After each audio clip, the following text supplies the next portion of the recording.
Nii et teid võiks ka nimetada kangekaelseteks lõpuni olijateks, eks? Te jääte lõpuni välja.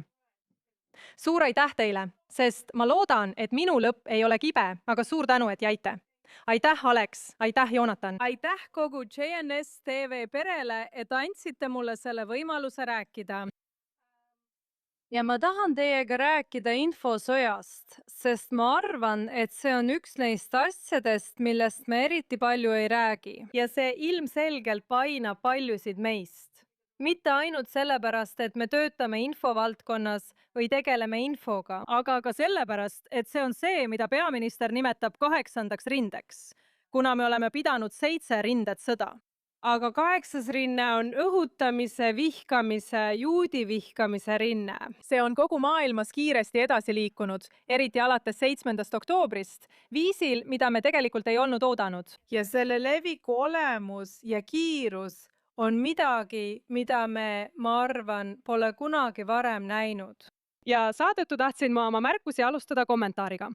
Ma nägin täna hommikul oma uudisvoos ühte intervjuu katkendit.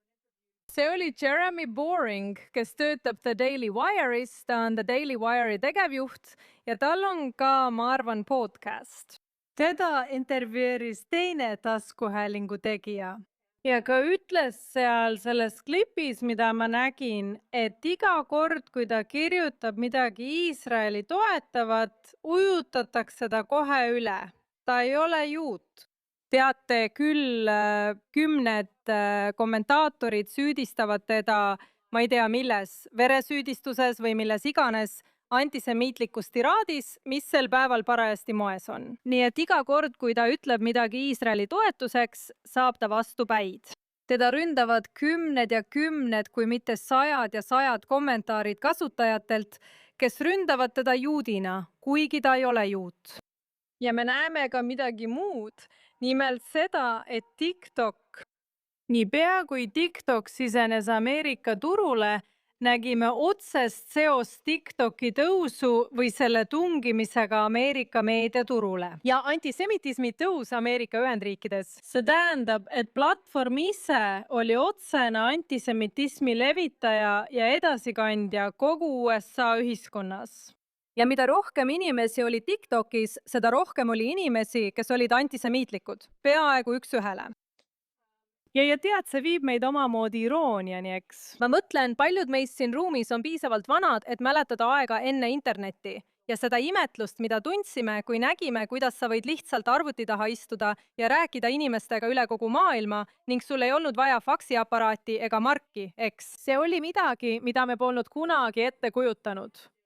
See sissehelistamisega internetiühendus ja äkitselt oledki kogu maailmaga ühendatud. Ja juba 20. sajandi alguseks hakkas see valimistulemusi muutma.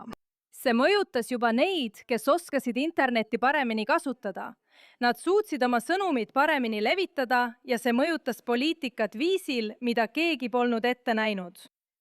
Kuid me leiame, et teabe levik üle kogu maailma ei ole seotud teadmiste laienemisega.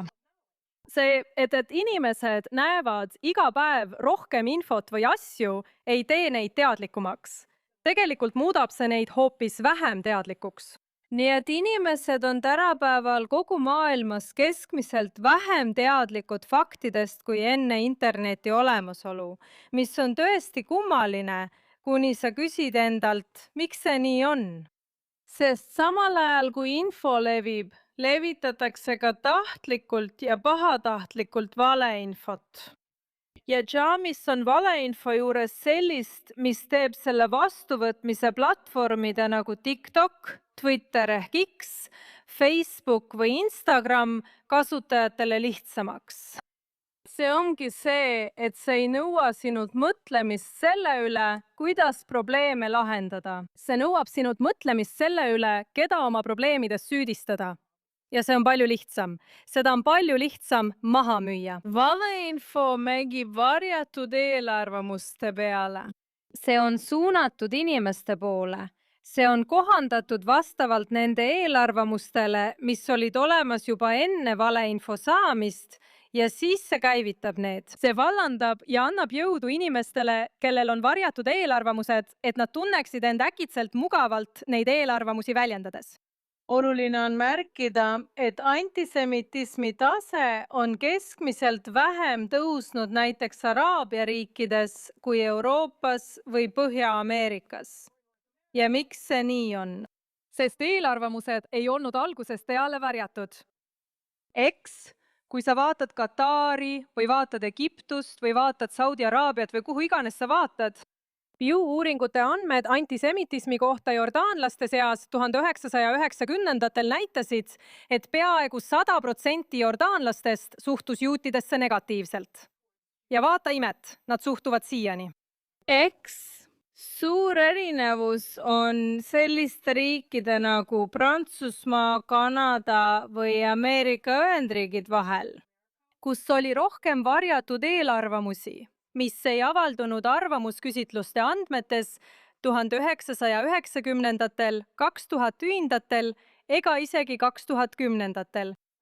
Kuid nüüd vallandavad selle riiklikud toimijad, kes levitavad nendel platvormidel sihilikult eelarvamusi juutide vastu.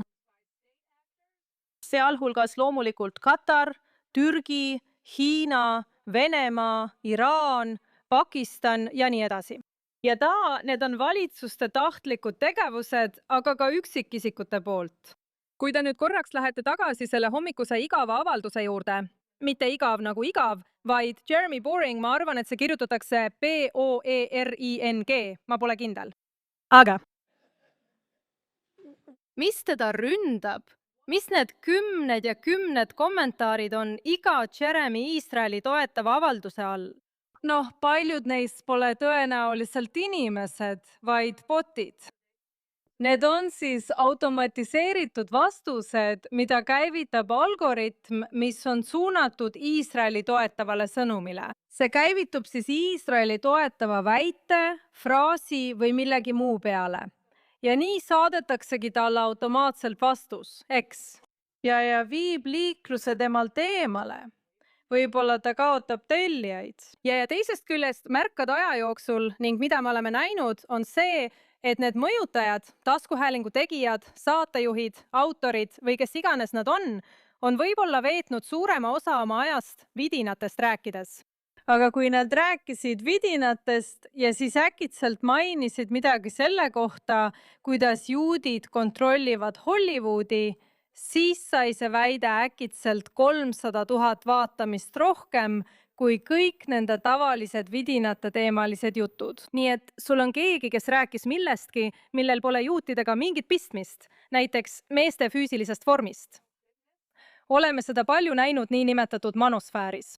Ja siis, kui nad äkitselt hakkavad oma väidetes antisemitismi tutvustama, saavad neist maailmakuulsad inimesed. Ja neist saavad tohutult austatud eksperdid teemal, kuidas juudid kõike kurja kuulutavat maal kontrollivad. Ja nii, kui sa tahad oma taskuhäälingule või millele iganes sa müüd maksimaalselt tellijaid saada, siis leiad, et parim viis selleks ongi sellise teemaga tegelemine. Antisemiitlus levib antisemiitlike sõnumite jagamise kaudu ning andes teistele heakskiidu tunda end oma antisemiitlikkuses mugavalt või võtta antisemiitlus oma tunnusmärgiks. Isegi kui nad pole varem juutide peale eriti mõelnud ja kindlasti pole nad mõelnud meid vihata. Ja ilmselgelt, et seda on väga selgelt näha woke'i puhul, eks ole, et nad reageerivad. See ei ole ainult nii, et keegi avastas äkitselt, et Iisrael on kogu kurjuse juur, kui ta veel 7. oktoobri järel Iisraeli kiitis. See ei ole nii, et ta äkitselt leidis mingi sügavama tõe. Pigem leidis ta turunduses sügavama tõe. Nii et see on rahaliselt kasulikum tõde, mis omakorda viib meid küsimuseni, mida me siis teeme. Ja nii on demokraatiad kohad, kus on sõnavabadus. Tegelikult tahan ma kõigepealt mainida veel üht asja, nimelt seda. Üldised institutsioonid, millele me oleme tuginenud, et olla, tõtt rääkida või vähemalt olla võimelised levitama tõele vastavat teavet, on meedia ja akadeemia, eks? ma mõtlen, need on kaks klassikalist institutsiooni, et kui sul oli Harvardi ülikooli või New York Timesi heakskiit, siis see oli tõsi. Ma lugesin seda Timesist, eks? Kui mitu korda me oleme seda öelnud? Me tsiteerime artiklit. See oli artikkel, mida ma lugesin mõned nädalad tagasi New York Timesist, eks? Ja siis kõik usuvad sind. Eks? Nii oligi kõikidel eelnevatel aastatel. Ja nüüd on meil olukord, kus New York Times saab Pulitzeri preemia esikülje foto eest, mis kujutab tsüstilise fibroosiga last ning seda kasutatakse verelaimuna, et väita, et Iisrael näljutab lapsi Gazas, eks? Nad eemaldasid sellelt fotolt väikese poisi venna, kes on täiesti normaalne, terve ja hästi toidetud väikelaps, eks? Nad ei tahtnud seda sinna, nii et nad eemaldasid selle. Tead, ja nii levitabki New York Times tahtlikult verelaimu. Meelega ja etteplaneeritud pahatahtlikkusega. Ja siis on sul sellised asjad nagu asunike kolonialismi uuringudeks tippülikoolides, kuigi sellist asja pole olemas. Nii et see kõik on täiesti kujuteldav, väljamõeldud asi ja inimesed kirjutavad raamatuid asunike kolonialismist. Ma ei tea, ma elan Efratis, ma pole kunagi oma naabruskonnas kolonialisti näinud. Tead, ja need on kõik lihtsalt äärelinna koduperenaised. Tead, nii et ma mõtlen, see ongi nii ja muide just seal sündis kuningas Taavet.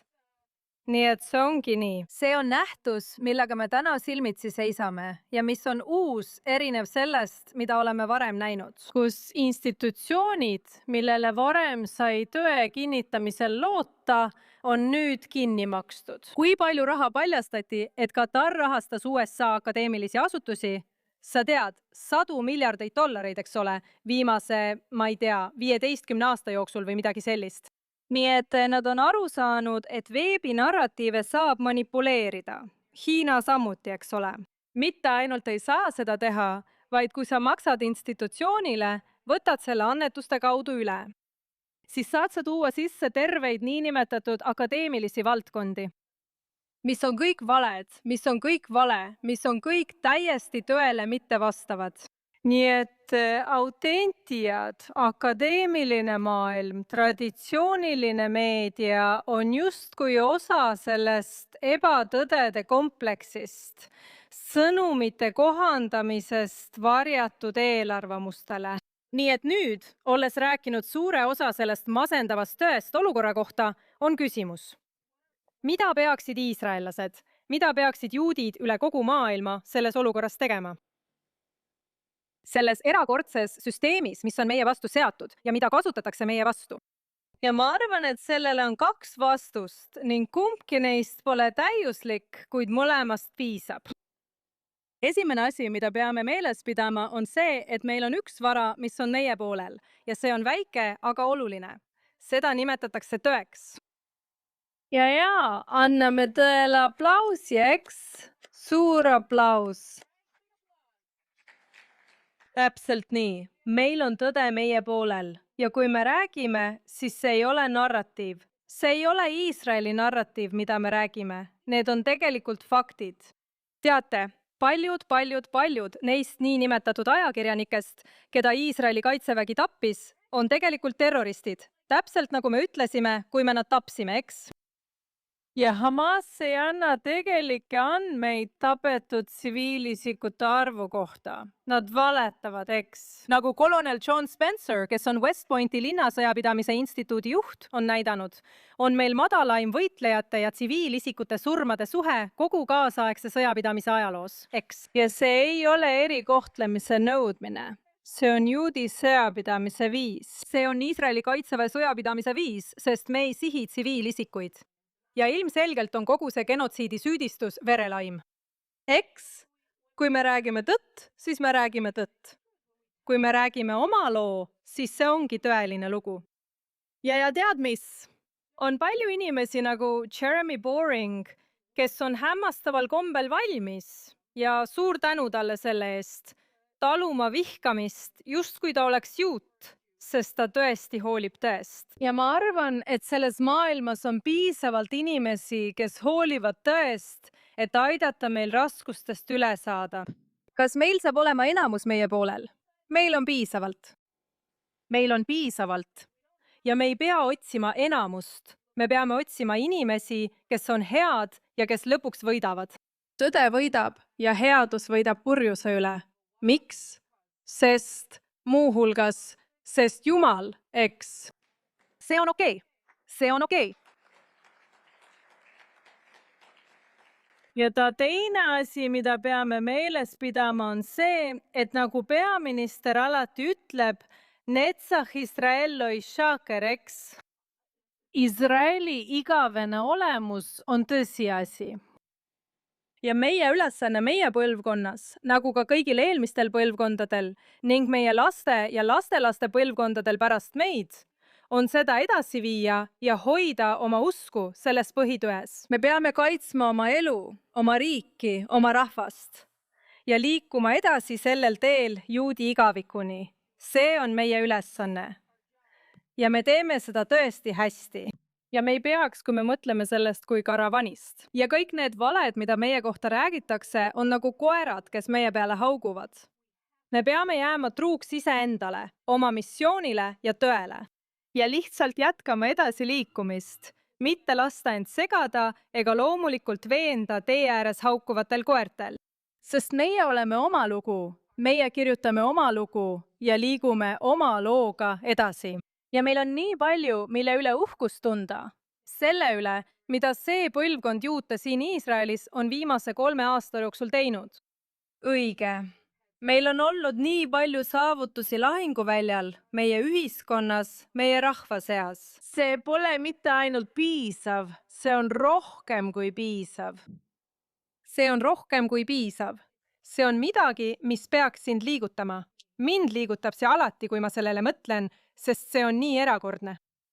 Need noored, kes on alates 7. oktoobrist nüüd eesliinil, on kõige hämmastavamad inimesed, kelle olemasolust me ei osanud unistadagi.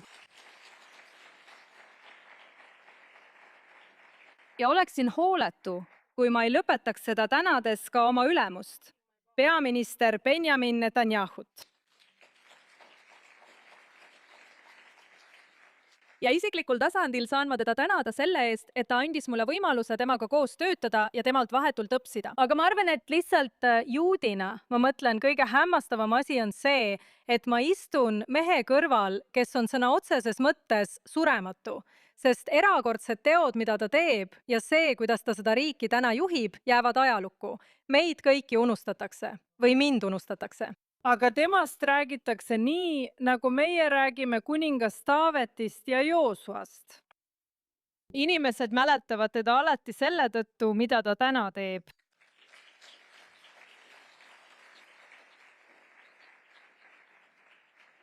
Ja me peame tunnistama, kui õnnistatud me oleme, et ta meil on. Ja seetõttu tahan ma teid tänada. Ma tahan veel kord kinnitada, tugevdada seda sõnumit. Jah, keegi ei lubanud meile roosiaeda, eks? Ja pealegi need on täis okkaid. Ja kui te vaatate meie inimesi, siis mõistate, et nad on roosid okaste seas, täpselt nagu ülemlaul ütleb. Ja meil on vedanud ning me oleme õnnistatud. Ja me ei peaks tundma end väsinuna ja kurvana, sest see on raske. Me peaksime mõistma, kui vedanud ja õnnistatud meil on elada sel ajal, kui liigume edasi uude juudi ajaloo ajastusse tänu meie erakordsetele lastele, meile endile ja meie juhile. Suur aitäh!